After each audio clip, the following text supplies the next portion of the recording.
And I think we've all probably been in certain levels of burnout in our career. I mentioned earlier where I had those areas of leadership where I'd get up at 3 a.m. and I'd go to bed at 11 p.m. and that would repeat every single day because I was trying to do too much. And that's usually because we're trying to do too much because either A, we're saying yes to too many things, or B, we're not hiring at the level that we need to in order to keep up with the growth that you need for the business. So it all really has to go hand in hand, and your job as a CMO or as a marketing leader is to own that roadmap and in some ways be the buffer to making sure that you set people in the right path. And if that path needs to move and pivot, that you also take the things out that make the space for the new things coming in. Welcome to How I Made It in Marketing from Marketing Sherpa. We scour pitches from hundreds of creative leaders and uncover specific examples, not just trending ideas or buzzword-laden schmaltz, real-world examples to help you transform yourself as a marketer.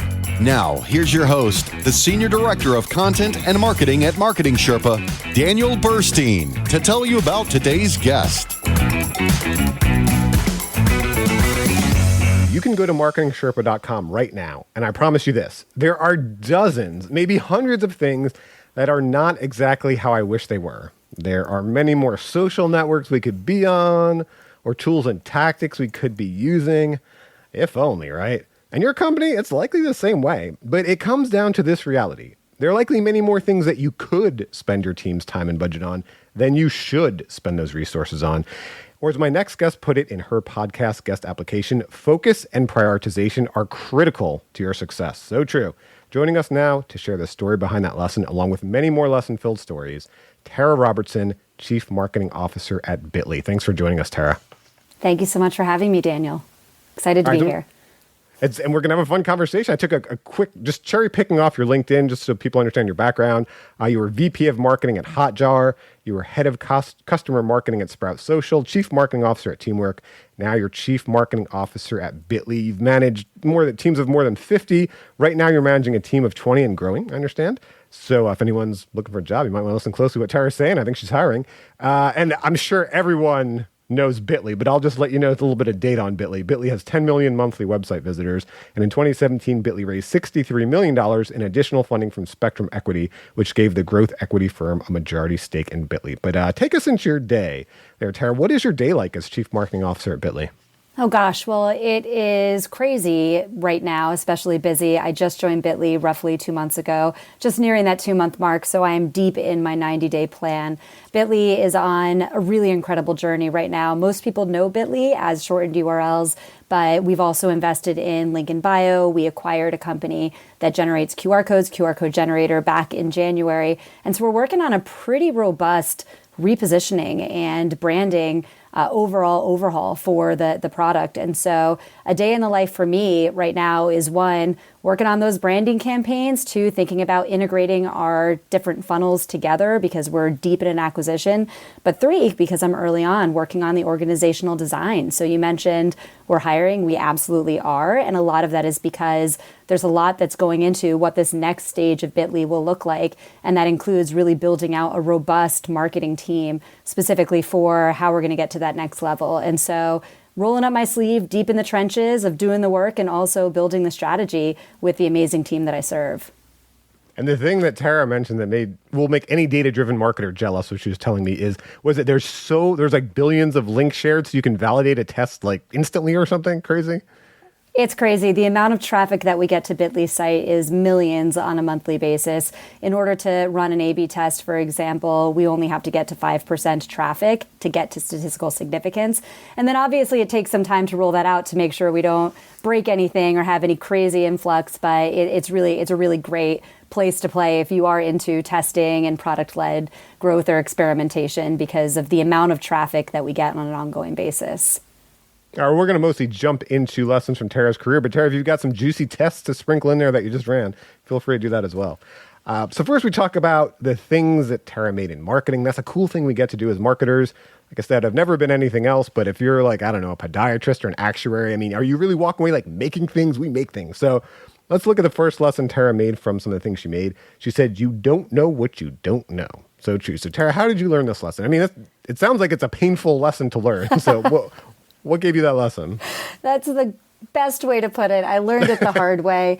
Absolutely. I think the biggest thing is, as a marketing leader, and something that I see time and time again, is people constantly reach out to me asking questions, not just about strategy, but more so, how do you balance the things, or how do you walk into a boardroom and have the conversations?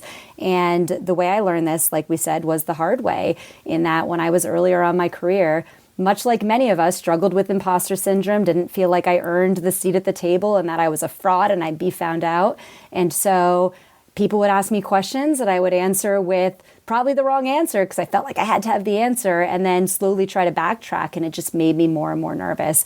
I have a good example where I think back to one of my earlier on career moves, in where the CEO that I was working with was a really experienced marketer and would come to and ask me a bunch of questions on things when I was early in SaaS that I was still learning.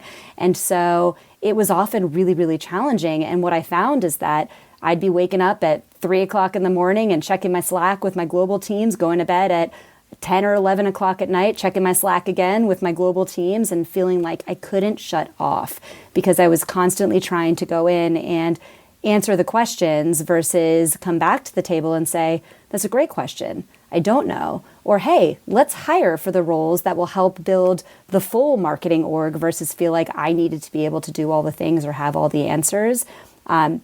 And that's made me a stronger marketer. It's made me a stronger leader, is that when I look at organizational design, like we just talked about, I don't look for lookalikes. I actually look for people that are smarter than me in certain areas, or that are really strong in areas that I know that we're going to need to invest in, because that's what makes a marketing org extremely strong, is the way that together we bring those results. And if we all enter to the table with a fail forward mentality, and I don't know what I don't know, then together we can figure it out and get to a better result, and not feel like we need to be sitting at the table and not have the answer, but instead know that we earned that seat at the table because we get the answers. Yeah, so the interesting thing you said, I mean, this started at a role when you were much younger, as your first senior leadership role. You've had a lot of leadership roles since then. You just came into Bitly. And I wonder, how did this affect how you came into Bitly? Like what you did when you came into this role versus what you did when you came into that, first role many roles ago. So, because one of the things that really strikes me about what you said, I mean, I've lived this too, used to be in a meeting, felt like I had to answer everything right away. And I didn't realize you could say like, well, let me get into that and get back to you. And you're talking about, I think many times, working directly at the company. It's even harder when you have clients, right? When you have clients and you really feel on the spot. I will say the caveat to that is there are some things you should know, right? Like if you've got a number in whatever you're presenting, like maybe you should know where it came from, right? There are certain things, but it's definitely a great thing to say in a meeting. I'm going to do some more research and get back to you. But anyway, so you came into this role many roles ago. You kind of had that experience. Now you're coming into Bitly, right? Now you're a senior experienced leader. What do you do differently coming into this role? Listen instead of doing. I think that is probably by far the most important thing that I would bring to the table. Is we can all walk into roles with preconceived notions or ideas on what we think is going to work. The reality is we have no idea, because every business is different and every team is different. My previous CMO at Sprout Social, after I left, when I first took on my first CMO, sent me this book, The First 90 Days. It's a really incredible book. I would highly recommend it to any listener if you're joining into any role, whether it's a CMO position or even a marketing manager position, because it gives you a framework to follow on how you can really enter into a position in that lens of listening. And so regardless of how much experience I have or what I've brought to the table or what I've learned, I have a very intentional listening plan that I've brought into Bitly, where I'll spend the first 30 days going on, what I call the listening roadshow, ask everybody in marketing the same questions, ask everybody on our leadership team the same questions. And then I go through and parse a lot of that feedback and start to put some quantitative results behind the qualitative insights, to then come back and say, these are the most important things or the loudest things that are coming up across the entire business. And I think coming back to your question on how is that done differently? In previous roles, you kind of come in and you think, I've just started this job, I've got to make an impact. If I can just start doing the work and show my impact, I'm going to start to grow that much faster. And that's actually the wrong thing to do, because like we've mentioned, you don't necessarily know what the business needs until you can learn from the people that you're working with, regardless of if you're startup or if you're growth stage or if you're a large enterprise organization. You've got to spend the time doing the work in listening and really understanding, and then putting together an intentional plan on how you drive that project forward. And is that where, too, you find out like where you're going to drill deeper, right? You know, when I think of we don't know what we don't know, I think of the layers we have where we can know something. So it's knowing the team, or you talked about the A/B testing, knowing the customer, like figuring out where to drill down. And here's a great example. So we've got a free digital marketing course, and in the session on website wireframes, Flint McLaughlin teachers, we don't look deep enough, so we don't think deep enough. You know what I mean? We're just talking about a website wireframe there, where you could think it's just a design and its lines and its colors and whatever. But really, what is it? It's customer psychology. It's understanding, okay, a customer has a pain or a goal. They come to this page. What do we need to do on this landing page? You know, it's getting into that depth. So can you give us any thoughts, or you have examples of when it's like, okay, here's where, okay, there's some surface level things, but here's where I need to think deep. I need to go deep with the team. I need to go deep with myself to really understand this at a deeper level. I love how you mentioned psychology, because I think that is such a critical part of it. There's two things that you're really looking for. One is, again, it's the qualitative, it's the feelings, the things that are coming to the day-to-day. What are the things that are really struggling that we need to use in order to get us to the next level? And so a good example, and this has been the case at almost every business I've worked at, process always needs some form of support. But you've got to make sure that the process is working for the people, not the other way around. And so when you walk in, is it because you've got too much process? Is it because you don't have enough process? But the common denominator is often, how are we prioritizing the most important things? And how do we know they're the most important things? And I think that's where it combines with that second component, where you get those qualitative insights, but you have to match them with the quantitative.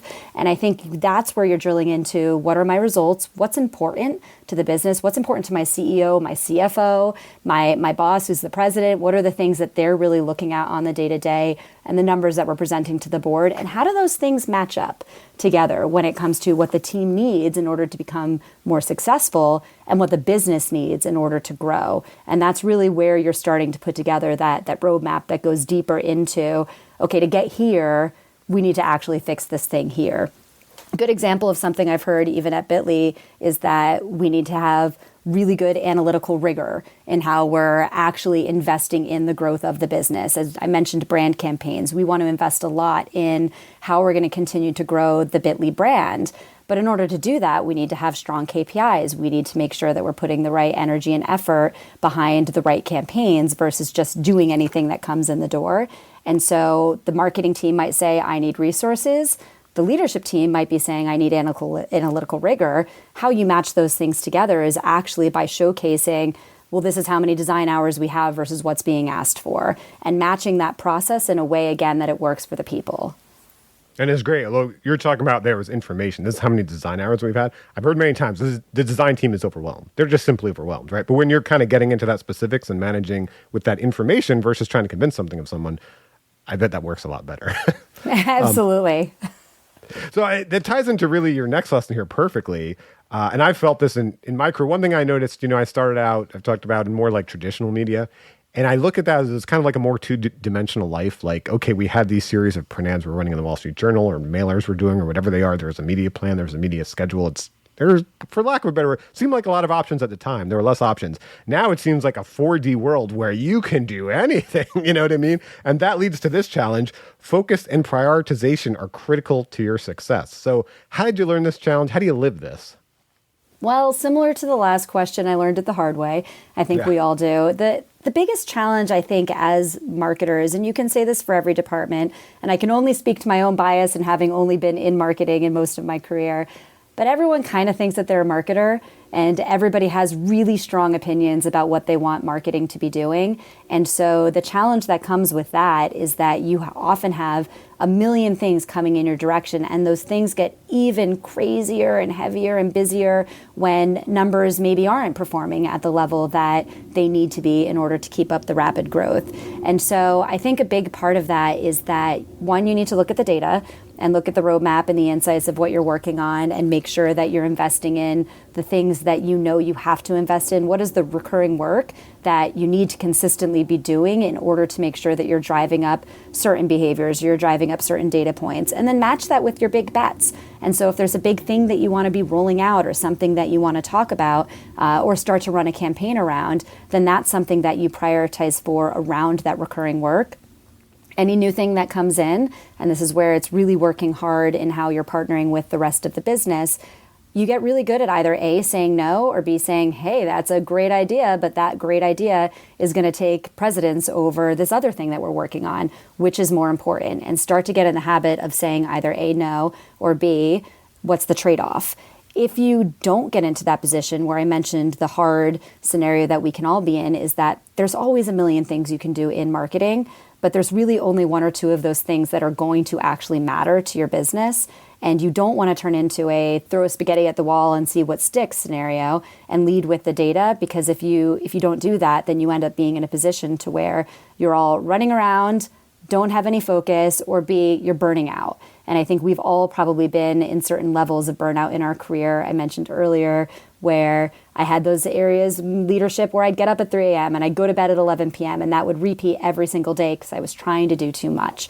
And that's usually because we're trying to do too much because either A, we're saying yes to too many things, or B, we're not hiring at the level that we need to in order to keep up with the growth that you need for the business. So it all really has to go hand in hand, and your job as a CMO or as a marketing leader is to own that roadmap and in some ways be the buffer to making sure that you set people in the right path. And if that path needs to move and pivot, that you also take the things out that make the space for the new things coming in.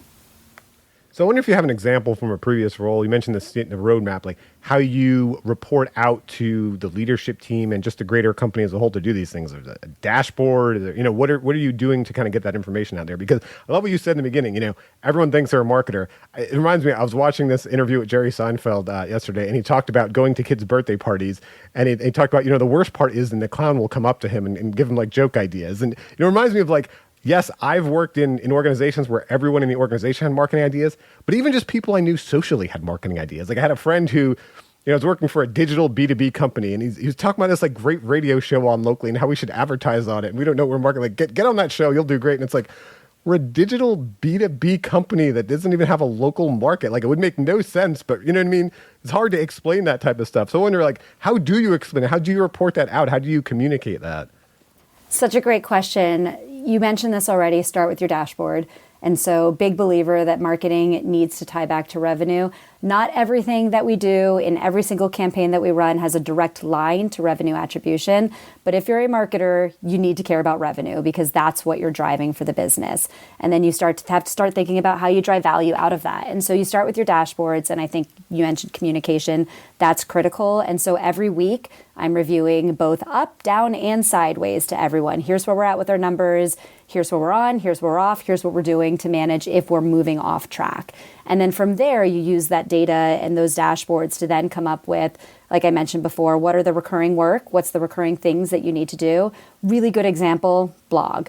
A lot of people focus on building out their blog, building organic traffic and starting to drive that up. So what is your organic strategy? How often do you need to be posting? How often are your competitors posting? What are you using to drive that up? And then that again bleeds into your dashboard that's looking at organic growth month over month. Then there's the big bets that we've talked about. And so I like to follow what you use as the rule of three.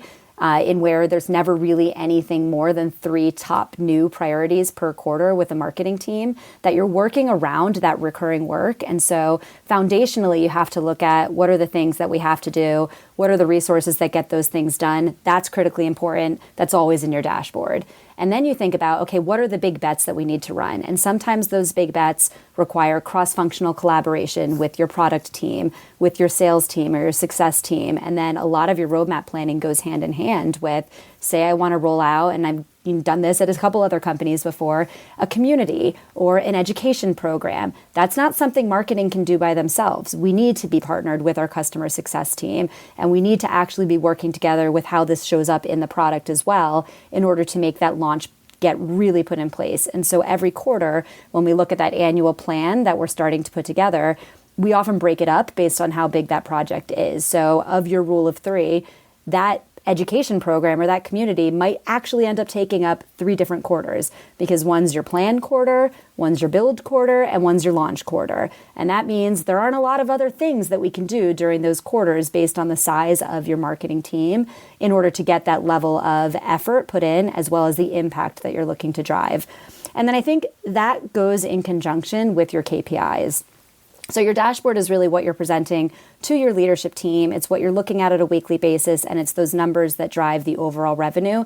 Your big bet, you might not know what that's going to drive because it's brand new, but you sure should put down some kind of stake in the ground that says, this is what I believe this is going to drive in the first few months. This is how we're going to measure, and this is how we're going to test the impact of these different programs or campaigns so that you can start to get a baseline and then eventually build that into your dashboard as well. And so I think it really goes hand in hand in one, what are the things you have to do? And that's where your dashboard is critical. And then two, what are the things you're going to do?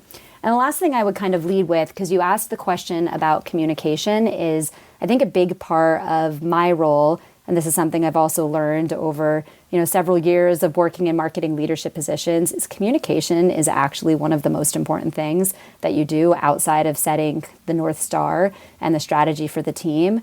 You can have the best strategy in the world, but if you haven't communicated it and generated buy-in from your peers across the business or from your CEO, then it really doesn't matter. And so using Bitly as the example right now, I mentioned I kind of have this 90-day framework. I'm at 60 days, and part of my 60-day point is communicating back both to the marketing team as well as the leadership team. Hey, here's what I've heard. Here's the outcome of all those interviews that we ran. Here's the data we're looking at and where we need to get more rigorous with our analytical insights into what we're doing. And here's some stuff that we need to invest in that we really haven't yet. And before I make those changes, it's really critical that I'm working on communicating that, again, both down, up, and sideways so that there's buy-in from the whole business. And where there's not buy-in, we can have a conversation because my plan's only as good as what the rest of the company and team is going to be doing as well. And so that communication starts and continues weekly in the way that we build those relationships out. Yeah, imagine that. As marketers, we should market internally too. Sometimes we're so focused externally, we forget that, right? One of the things I really like what you're talking about is it seems like almost like a limited inventory. And I think that is a challenge that marketers have had and that I've seen in the shift from traditional to digital. So in traditional, the inventory was limited by there's this many spots on that TV network, or there's this much inventory, for media buying in that newspaper or whatever it is. And that necessarily set this cap of like, okay, there's only so much that can be done here. But as things shifted to digital, well, there's unlimited digital inventory. There's also unlimited things we can do on our own. We could, build new softwares. We could build new things on our website, launch these new content initiatives. So I like what you're doing and saying, okay, this is our goal. There's going to be 3 big things. Because if we prioritize 10 things, we probably didn't prioritize. And so you've limited that inventory. And I imagine, maybe you have an example of this. You force some choices, right? Because I imagine when you're picking those 3, then it's, with the rest of the leadership team, with the rest of the company focusing on like, well, we can't have 5 or 4, we don't think. So, which of these 5 let's narrow it down. Does that kind of happen? Absolutely. I think I probably learned the most about this when we were scaling marketing at Sprout Social, because when we were building out our marketing leadership team and, our CMO at the time, Jamie Gilpin, still a very good friend of mine and a mentor, and I talked to her almost every week with random questions, and it is absolutely wonderful. And so what was funny is as we were going through building out our marketing leadership team, what we found is that we started with a roadmap at one point that had 400 lines in it of different things that we were doing in marketing. Product marketing wanted to do this, customer marketing did that, acquisition this, brand. And we would sit in this room and we would hours and hours and hours of going back and forth on all the things we wanted to do. And you'd see by the end of the session, everyone glazing over and all of us were just exhausted. And Jamie was able to bring some really good process and rigor to the team in helping break down this idea of focus across the business. And this is something that we didn't only do at marketing, we did it across the whole business at Sprout, really, is really introducing this rule of 3 to rule of 1. There's a lot of different rules you can use. So while we say 3, it's no more than 3. Sometimes it's only 1. And it's really about what is the level of effort that needs to go into these big bets. And those are things that do cascade through the business as part of the business strategic priorities. But those sessions went from 400 different lines and spreadsheets to actually having to sit in a room. And again, we'd eventually glaze over because this work is hard.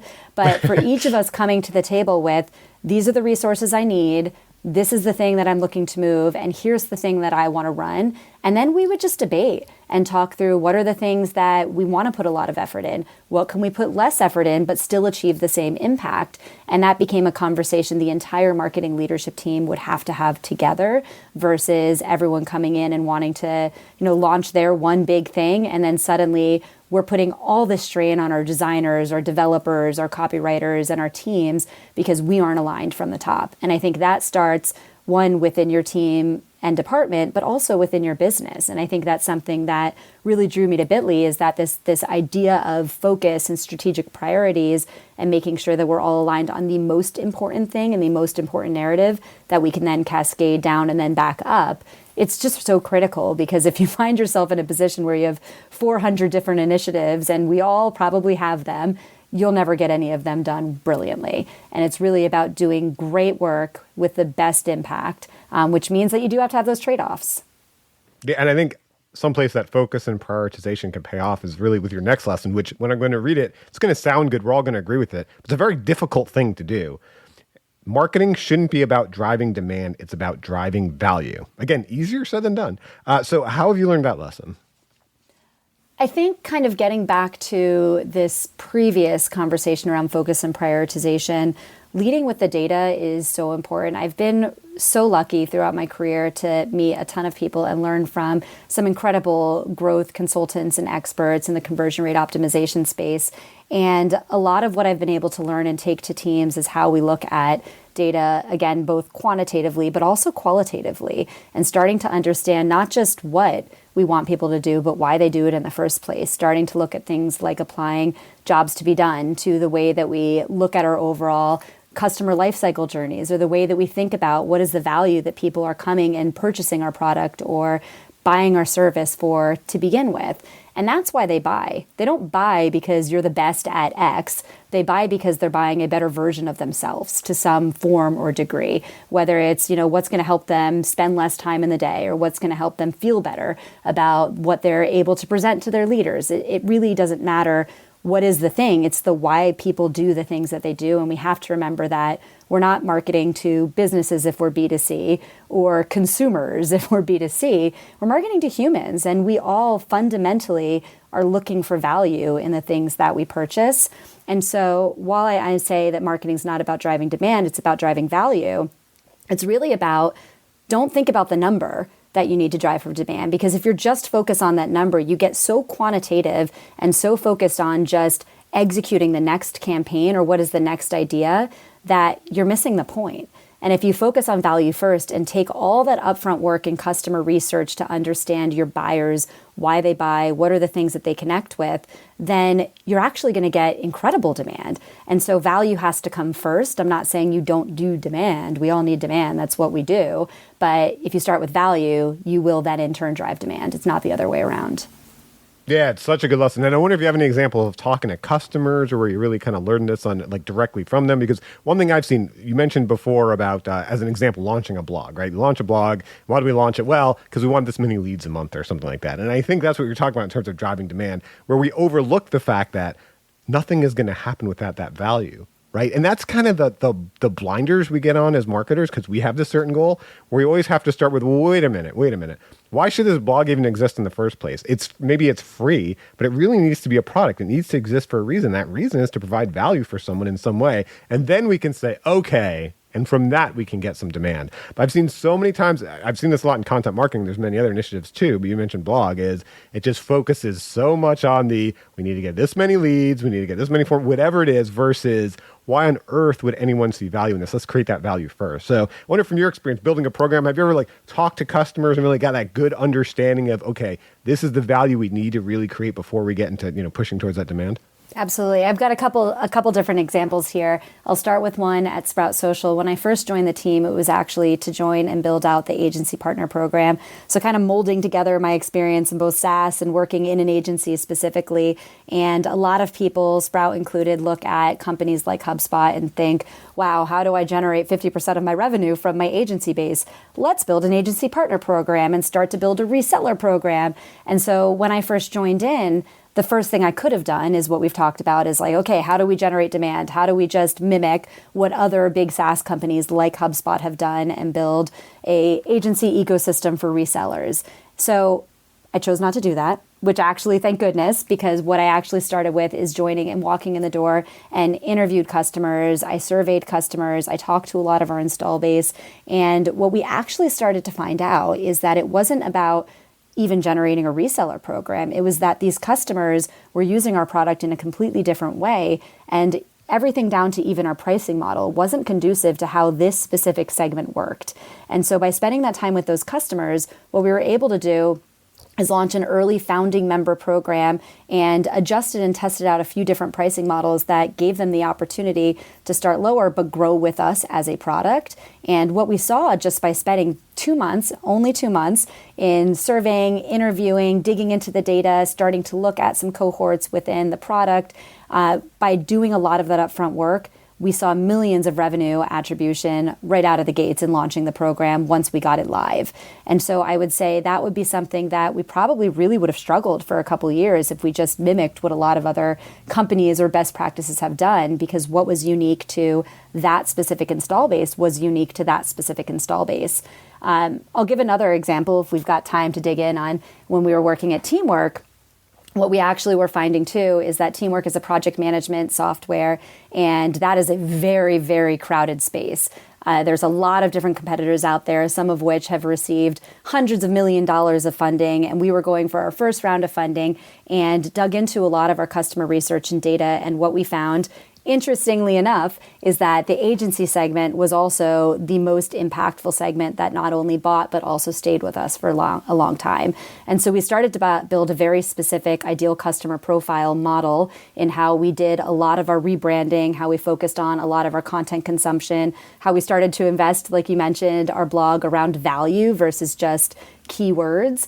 And what we found what we found by actually building out a lot of our focused messaging and positioning around our ICP is that we really started to attract the right audiences. And that was driving growth, not just in the right direction, up and to the right from a demand perspective, but those customers were staying with us, and the customer lifetime value became a lot stickier because we were now attracting the right people by going and leaning into what were the best use cases within that customer base. I think the commonality, what you said, which I love, is the humanity, like understanding the humanity, like, oh my gosh, keywords versus actually like, okay, understanding people and how we can serve them. Or in your first example is great. That's another blinder. I talked about, one of the blinders we put on is like, well, what do we want? That demand we want. The other blinder is the competition. Oh my gosh, the competition's doing this. I've seen so many marketers. Why are you doing this? Well, the bigger competition's doing it. Let's doing that. So imagine actually talking to the people and seeing what they want. I love that. Speaking of people, so the first half of the podcast, we talked about lessons you learned from things you made. Second half of the podcast, we talk about lessons you learned from the people you have collaborated with, because that's what we get to do as marketers. We get to make things and we get to make it with people. So the first lesson you say is never be afraid to ask for help. And you learned this from Kyle Lacey, who has served as the SVP of Marketing at Seismic, CMO at Lessonly, and VP of Marketing at OpenView, to name just a few brands. So how'd you learn this from Kyle? Never be afraid to ask for help. Similar to our previous questions, the hard way. So when I first met Kyle and I were, and hi Kyle, if you're listening, he's one of my favorite people. When I was early on in my career in SaaS, when I was the VP of Marketing at Hotjar, Kyle and I both spoke at an event together. And I remember watching Kyle presenting and was like, wow, when I grow up, I want to be like Kyle. Because he had so much experience. He was so strong as a marketing leader. At that point, he was the VP of Marketing at OpenView, which is a well-known investment firm, and previously had worked at ExactTarget, which acquired Salesforce. And I was new to SaaS. Just to be clear, I think Salesforce acquired ExactTarget. Oh, yes, I'm sorry. Thank you for that. Not the other way around. Right. And so what I was getting back to with that is that I was brand new to SaaS at that point. I had come from the agency space. I worked on the other side where we were resellers, but hadn't actually taken on a role leading a marketing organization within the SaaS industry. And so, was looking for a mentor, reached out to Kyle with my head between my, legs, really kind of nervous, saying like, hey, will you mentor me? Because you've seen this story before. And I'll never forget Kyle at the time looked back and he's like, no, I'm not going to mentor you because I don't really bring on mentors, but you know what we'll do? We'll network. We're going to share things with each other. We're going to spend some time getting to know each other. And to this day, so many years later, Kyle and I still talk weekly, whether it's over social, whether it's, we're looking for new gigs. I let him know when I was potentially taken the job at Bitly and asked for some of his advice and vice versa. It really just started an incredible friendship, which taught me when you see people that you admire and you see people that are doing the things that you want to do, don't be afraid to go out and just ask them, because often in the same way we've talked about marketing to people, we also are learning from people. And I would not be where I am in my career if it weren't for people like Kyle that are in my corner helping just kind of talk through the day-to-day. I mentioned Jamie earlier too, my previous CMO at Sprout Social.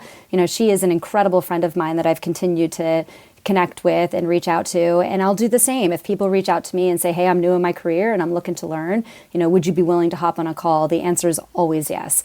I might not be able to do it right away because we all have a lot of things on our busy schedules, but the things that people like Kyle, like Jamie, like others have helped me out in my career are things that, I continue to want to pay it forward. And you don't need to do that in a formal mentorship model. It's really about networking and connecting and learning, because, getting back to you don't know what you don't know, being a part of a community, there's lots of people that have seen the same stories that you're trying to play. And even if you do think there's still other ways that you can do those things. So it's really great to have people that in your network that you can continue to connect with and learn from. And you can't be afraid to ask. Not just marketing to people, marketing with people. Well, I think that ties great into our next lesson. You said form a shine crew. And I want to shout out the members in your shine crew. And if I get anyone's name wrong, feel free to correct me. We got Georgiana Laudy, Joanna Weeb, April Dunford, Talia Wolf, Claire Sillentrip, Eels Ertz, Hannah Abaza, Krista Seiden, Tiffany De Silva, Flavilla Fongang, Marie Poulin, Asia Orangio, and Angie Schottmuller. And so I got to admit, I had never heard of a shine crew. It sounded cool, so I went into the Google, and the first thing I saw there, Tiffany De Silva had written a nice article on Medium explaining it. So I wonder if you could kind of explain to us like the origin story behind the shine crew. What is this, and how did you and all of these wonderful people form it? Yeah, so I was a lucky addition to the Shine Crew. I wasn't part of the initial Shine Crew when they first came in, but we actually were just talking about the story 2 weeks ago. We had our annual meetup. We all got together in Portugal, which is always a fun mastermind of bringing the Shine Crew together, where we talk about work, we talk about life, we talk about all the things. And these women in so many ways have become some of my best friends, and they live all over the world. And so part of how the Shine Crew came to be about was similar to what we've talked about in our first question. A lot of these women, if you know them, you know that they are incredibly successful, amazing, powerful, and just really incredible women across the board. If you don't, look them up, because they are amazing, incredible women across the board. They've written books, they've started businesses, they've worked in leadership roles at top brands, and they all went through the same things I did. We all struggle with imposter syndromes at certain points. A lot of them were looking at building their own businesses and trying to figure out, okay, well, how do you charge for a consulting fee? Or just 2 weeks ago, there's several members of the Shine Crew putting out their first books, and they're talking about, okay, did you use a ghostwriter? Are you writing it on your own? How did you promote your book? What was your launch plan? And so a lot of what I think we've all dealt with in the day-to-day of building our businesses on the outside, you see these women and you think, gosh, they're so successful. They must have it all. They must have it all together and know what they're doing. And at the end of the day, part of the reason that these Shine Crews exist is that this is a place for us not only to learn from each other, but to also be vulnerable. And I think that's the origin story of how the Shine Crew initially came together. How I got brought into the Shine Crew is I knew a lot of these individuals separately through growing out in my career, and got invited to join in. And I felt like I suddenly got opened up to join part of the Cool Kids Club, because they are just a bunch of women that I really, really, truly admired, that I feel so honored to say are some of my closest friends now. But, we are all learning from each other every single day, which is just so great to have. And it's so nice to have a community of people that you can reach out to and talk about, whether it's, what's happening right now in Google, to then, I had a baby and I don't know what I'm doing. And so there are certain components that we can all kind of bring to the table to continue to be in each other's corner.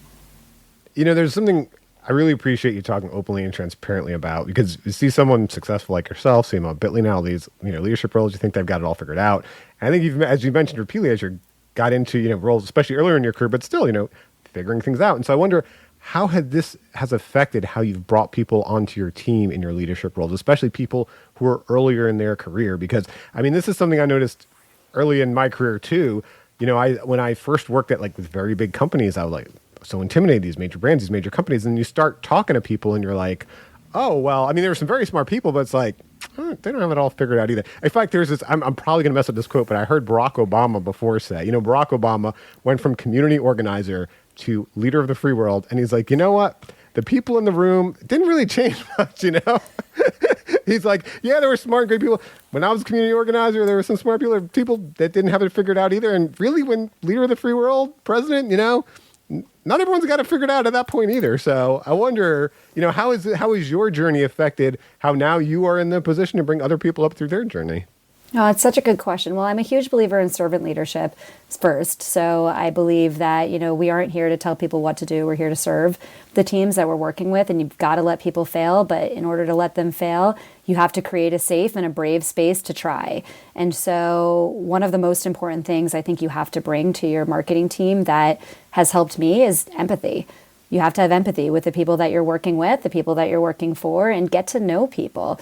People want to connect with people, and that is true in what we do in work. It's true in what we do at home. We can be introverted, we can be extroverted, but at the same time, that connection is so important. That makes the hard stuff way easier because growth is hard, business is hard. Everything that we work on in the day-to-day, and you'll often hear, I think a lot of people will always use this term, it's not rocket science here, we're not curing cancer. And that is so true, but it doesn't mean that it's not stressful sometimes. But I think if you spend the time being empathetic and learning about who the person is on the other end that you're talking to, especially now that so many people are remote and we're having to learn how to build relationships over a screen, it makes it that much more important to get to know the person so that when things get hard and you have to have the tough conversations, you know what place you're coming from. I think earlier on in my career, I am very much a doer and very much, I'll jump right in and I'm super master of efficiency. I start my day and I end my day and I go so that I can try to spend time with my kids in the evenings. And I will never forget the story where my husband came home. And he's a very different person than me, very introverted, very much kind of would go, and he was a web developer before he stayed home with the kids, and he came home really flustered from work someday, was like, people tell me to do work all day long and they never ask me how my day was. And I'm on the other end thinking, oh my gosh, you've got to ask somebody how their day is, because I kind of just go and that's how I work. And what I learned from that moment is similar to your question of what I've learned from all of these other people I've worked with or how I lead with teams, is we are all so different. I don't mind if somebody comes in and throws a quick Slack at me and says, can you do this thing? But there's probably a big percent of my team that wants to have somebody first say like, hey, how's your day? And I care about how their day is. It's never that I don't care about it. It's just that we're different. And so take the time to have that empathy to understand what people are bringing with them to the day-to-day, to understand how they work, how they like to work, what your working styles are together. And then as you dig in, it becomes a lot easier to do everything else. That is such a good point. One of the great quotes I've heard, I don't know who said it, it's don't treat other people how you want to be treated. Treat other people how they want to be treated. Absolutely.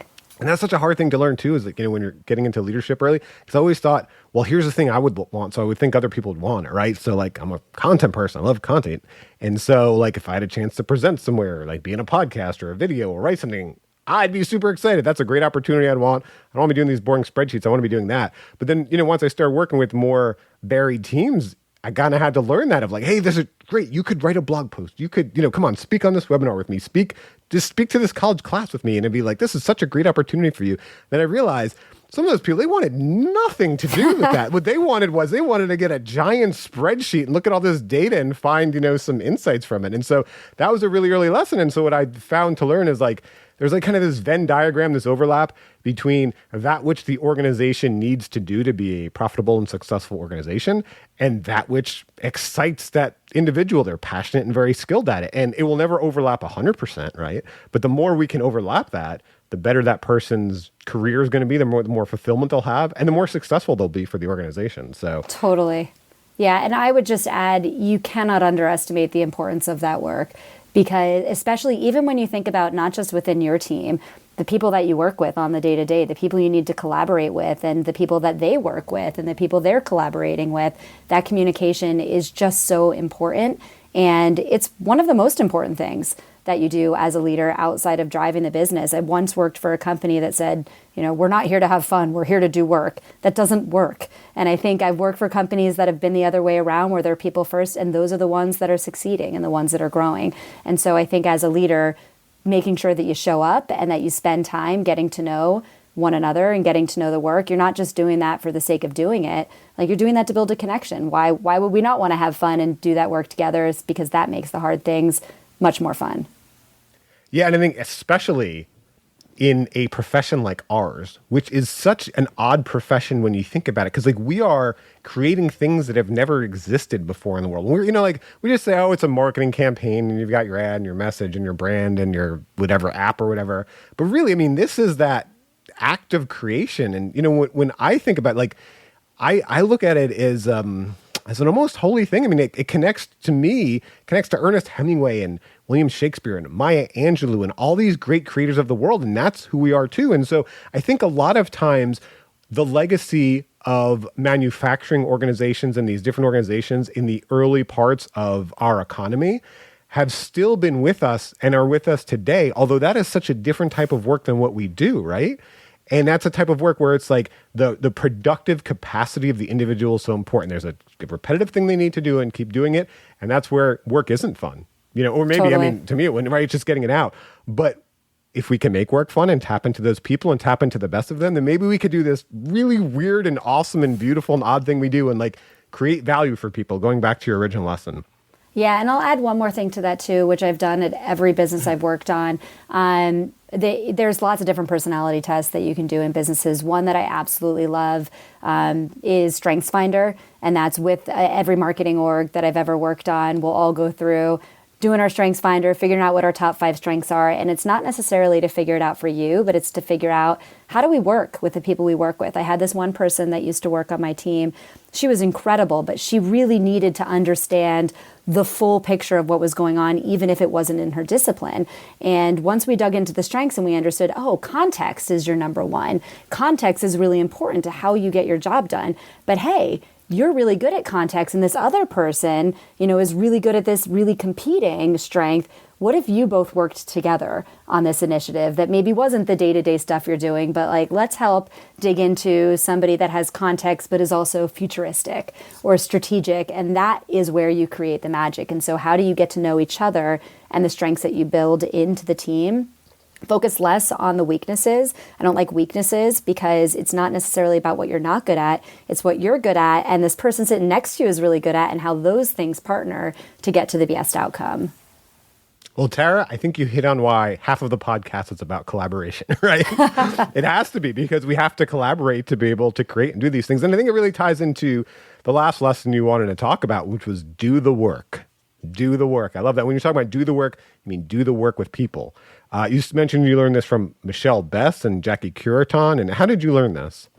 Yeah, so when I mentioned Michelle Bess and Jackie Curiton, Michelle was the director of diversity, equity, and inclusion at Sprout Social. Jackie is our VP of diversity, equity, and inclusion, specifically at Bitly. And when I'm talking about doing the work, it's about understanding bias. It's understanding what's happening in the workplace, and to make sure that those are things that we're bringing to the table, not just along with what we're doing and not just with who we're working with, but really the importance of diversity and inclusion also in the workplace, and the opportunity that we have within our industry in a lot of ways to help make this, a better world for the people that we're working with. And, I've learned so much from them because as a privileged white woman growing up, I've had a lot of opportunity that's been presented to me, wherein other colleagues of mine that are maybe people of color or come from underrepresented communities have not. And I think I took that for granted in the first part of my career because I hadn't done the work that, I've learned from people like Michelle and Jackie, who have dedicated their career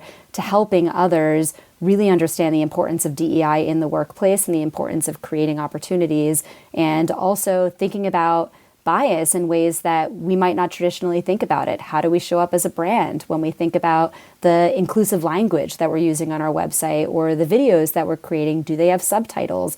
And all of the components to make sure that we're also really connecting with the entire world, not just with, people of privilege. Well, I think part of that do the work, especially when it comes to being a marketing leader specifically, is doing the work to really get to know the people that you work with, that work on your team. And, working remotely, that has become so hard. We mentioned you're in Vermont right now. You're talking from your house, and you've been working remote since before it was cool. And I'll tell you one thing I've noticed, working remote since the COVID days is it's so much easier for it to become transactional. You know what I mean? It was so much easier to, let's say, do the work to really get to know someone and their background and what they're about and all these things beyond their just work skills, when we were in the office together, right? When you can just easily go to lunch or just have these side conversations or even just see someone and the shirt they're wearing or what they're into. And so I wonder if you've learned anything from your, you're an old school remote worker compared to many of us who started during COVID. So how have you done the work to really kind of get to know your team and the people you work with, working there in Vermont, working out of your house? Yeah, and I think so. Remote, it's so fascinating because I remember back to the first year of the pandemic, and everybody was going through this. Oh man, this is so hard. I feel so isolated, and I felt really guilty because I had this moment of thinking, they see me. They all understand now because I've been remote for so long. And there was always this perspective that being remote meant that you had so much more flexibility, or, you almost had this other experience that you can bring to the table that puts you, in a much better place. And then suddenly everyone was remote and was like, oh, wow, this is hard. Then you add in all of the complexity of, what's been going on in our world over the last few years between COVID, between, what's been going on globally within the US with the George Floyd, and then what's been going on with Russia and the Ukraine. It's very, very heavy stuff. And I think those are things that as a business, we have a very specific obligation to make sure that we don't shy away from those conversations, because the people that we work with, they're feeling it. And they're experiencing this and they're bringing it with them to the table. And I think we talked about this before, but when you're showing up on a Hangout, or if you're showing up on a Zoom call, or however you're showing up with all those things that you're bringing with you, and then this extreme level of isolation because you're sitting by yourself in your room and you don't really get to have that water cooler conversation after you hang up the phone, or that smile and laugh in the hallway. You just kind of have a heavy conversation and then you drop the mic and then you're sitting there by yourself and thinking, what just happened? Whether you're talking about business results, whether you're talking about something that's happening in the world, or whether you're not and you're just feeling all those things. And so I think that those are things that, it's really important that we show up and we talk about it in a way that helps create a brave space for people to be able to connect with each other, because we are people and we are experiencing everything we're doing at work, and we're experiencing everything that we have, outside of work. And those are who we are and that we're bringing to the table. And I think it's something that's just so important that we also recognize that when you come from a privileged background, it's almost that much easier for us to not do the work in some ways. Wherein I think recently we had a really important bias training at Bitly, and we had this great conversation happening between two individuals, where one individual from a separate country was saying, oh, well, this has been so interesting and fascinating for me to be able to pick up a book and learn. And the other person on the other end is a person of color who said, like, I don't have the option to just pick up a book. I live that every single day. And I think those are the things that as we're bringing this to the table and having those conversations with each other, it's helping us become better humans and better leaders, because we're starting to drive better empathy into what we do in the day-to-day, but also recognize the importance of showing up. And I mean, should marketers be at the forefront of this? Because this is essentially what we need to do with our customers as well, too, right? Is do that work to understand those customers. I mean, it's very rare in my career that I've been in the ideal customer set. Occasionally I have. And that's either because they've been far more privileged and wealthy. And, I've written for second and third and fourth ski and ski out condos in the Vail Valley. And that was definitely a whole different thing to figure them out. Or it's been in the other direction. And so I wonder, you mentioned in terms of other employees, but is there anything you've done too to just try to get yourself in the shoes of the customer to feel like what that is to do that work? Yeah, that's a great question. I think yes, and I would say is my answer. I think as marketers, absolutely. As leaders, even more so, because we need to think about this both internally and then externally. As marketers, I would say specifically, yes, with our customer research. But I mentioned before certain things like how we show up as a brand. If it's important A good example is a lot of brands during Pride Month will go ahead and change their logo to a rainbow logo.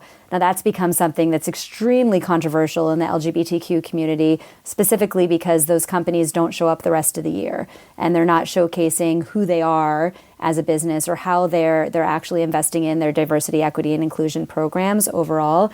And so I would urge marketers that if you are looking at this as a component to, continue to drive demand, right? That's not the right reason to do it. Don't just change a logo and say, hey, we support Pride. Focus on the way that you're thinking about inclusion within the way that your brand is showing up, or that you're showcasing, that you've got a different tonality to the way that you're thinking about the people you're connecting with. Or if you're a global business, making sure that you're understanding global differentiation between, the localization networks. And so I think it's one, making sure that you're doing it for the right reason and that you're actually focusing on doing, when we say do the work, it's about, making sure that you're walking in without a perceived notion, or that you recognize that we all have bias, but we all want to learn, and to actually spend the time learning, listen to podcasts, read some books, talk to people in the community, and start to learn about how we can take this and, really introduce that into the market in a better way.